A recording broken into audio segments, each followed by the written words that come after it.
আসছে গোপাল, যাচ্ছে গোপাল, ভাবছে গোপাল, হাসছে গোপাল। যুগে পরে যুগ কেটে যায়, মানুষটাকে ভোলে না। চলে না রে, চলে না রে, চলে না রে, চলে না, চলে না রে, চলে না রে, তাকে ছাড়া চলে না।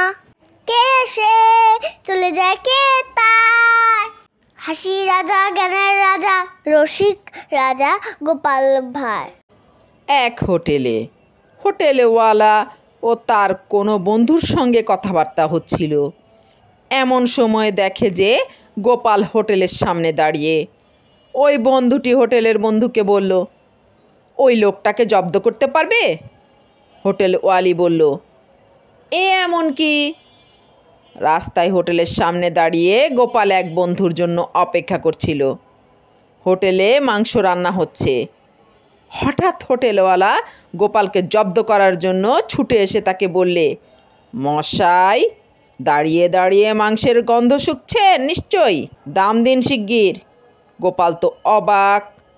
কতক্ষণ পর বিষয়টা কাটিয়ে উঠে বললে, তোমার মাংসের গন্ধ শুকবার জন্য আমি এখানে দাঁড়াইনি, দাঁড়িয়েছি এক বন্ধুর জন্যে, অপেক্ষা করছি ওর দরকারের জন্য। রাস্তাটা তো তোমার হোটেলের ইজারা মহল নয়, রাস্তাটা সরকারের, অতএব তোমার বলার কিছুই নেই।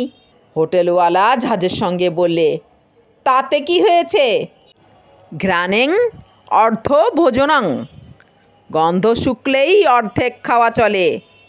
এক ডিশ মাংসের দাম 8 আনা, তার অর্ধেক 4 আনা আপনাকে দিতেই হবে। তখন 8 আনাতেই বড় এক প্লেট মাংস পাওয়া যেত। গোপাল 4 আনার একটি সিকি পকেট থেকে বের করে হোটেলওয়ালার কানের কাছে ঠং ঠং করে বাজালে বার কতকবার। তারপর আবার সেটিকে পকেটে রেখে দিয়ে বললে, ঘ্রাণে যদি অর্ধেক খাওয়া হয় তবে শ্রবণেও অর্ধেক পাওয়া হয়েছে। পয়সার বাদ্যি শুনেছ?